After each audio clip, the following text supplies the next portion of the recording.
Kita baru saja mendengarkan Injil Markus yang mengisahkan secara singkat Yesus yang dibaptis oleh Yohanes di Sungai Yordan. Sekedar informasi, Injil yang sama juga akan kita dengar lagi pada hari Senin, 2 hari lagi. Bedanya, hari ini di dalam kalender liturgi disebut sebagai hari Sabtu, hari biasa dalam masa Natal. Besok, Senin, disebut sebagai hari pesta pembaptisan Tuhan. Secara kronologis memang kisah pembaptisan Tuhan dalam Injil ini lebih pas diletakkan pada hari Senin, sehari setelah Hari Raya Penampakan Tuhan atau Pesta Tiga Raja. Maka Injil hari ini menantang saya dan juga menantang Anda untuk menemukan kekayaan inspirasinya. Agar memudahkan kita dalam merenung, mari sejenak kita bertanya, apakah hal yang menarik dari Injil hari ini? Salah satu hal yang menarik adalah sikap Yohanes Pembaptis terhadap Yesus. Di hadapan umum, Yohanes berkata dengan lantang, "Sesudah aku akan datang, Ia yang lebih berkuasa daripadaku. Membungkuk dan membuka tali kasutnya pun aku tidak layak." Yohanes tahu di mana menempatkan dirinya bila orang mulai mengait-ngaitkannya dengan seorang tokoh idola baru yang bernama Yesus itu. Seakan Yohanes hendak mengatakan, aku ini bukan siapa-siapanya Yesus. Bukan teman sejawat, bukan teman sealumni, bukan pengawalnya, bahkan untuk menjadi asistennya pun aku ini tidak layak.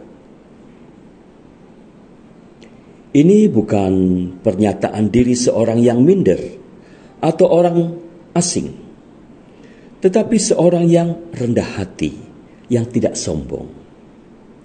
Yohanes tidak bermaksud pamer atau mengambil keuntungan sedikit pun dari perkenalan atau relasinya dengan Yesus itu. Beberapa minggu belakangan ini di sekitar kita, di berbagai sudut jalan, di taman, atau di tempat-tempat yang dianggap terbuka atau strategis, dengan cukup mudah kita temukan banyak baliho atau spanduk para caleg yang akan ikut kontestasi pemilu bulan depan. Pada baliho tersebut, kita bisa membaca keterangan atau slogan dari para caleg yang bertujuan menarik hati kita, warga masyarakat yang akan mencoblos dalam pemilu bulan depan. Saya membaca ada caleg yang memperkenalkan siapa dirinya, misalnya dengan mengatakan bahwa dia adalah mantan juara dunia cabang olahraga tertentu, atau dia adalah tukang insinyur, dan lain-lain. Ada juga caleg yang menulis semacam kalimat slogan, misalnya amanah, tegas, teruji. Atau ada yang menulis ikut Yofi, pilih PFI, Partai Fresh Juice Indonesia. Tetapi ada juga caleg yang memasang di baliho tersebut gambar dirinya yang sedang bersalaman dengan orang paling penting di negara ini, atau dengan salah satu capres yang akan datang, atau dengan pejabat tinggi negara yang lain. Ada banyak cara dipakai oleh para caleg untuk promosi diri, untuk pamer, untuk mengalahkan reputasi pesaingnya agar terpilih atau mendapat suara dalam pemilu yang akan datang. Rupanya, menjadi seorang yang rendah hati, yang tidak sombong sedikit pun itu gampang-gampang susah ya. Di dalam hidup ini, kita semua perlu memiliki sikap rendah hati, tidak sombong. Ini adalah salah satu sikap yang bernilai tinggi dan juga mempunyai banyak faedah bagi yang menghayatinya.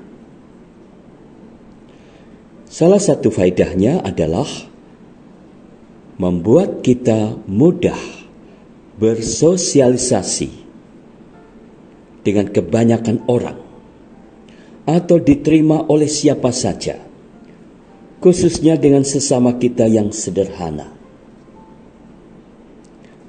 Kerendahan hati membuat orang lain merasa nyaman berada atau bekerja bersama kita. Sebuah cerita sebagai pemanis renungan hari ini. Pada suatu hari, seorang yang dikenal bijak datang ke istana. Dia ingin bertukar pikiran dengan raja. Karena sang raja sedang sibuk, orang bijak tersebut harus menunggu lama.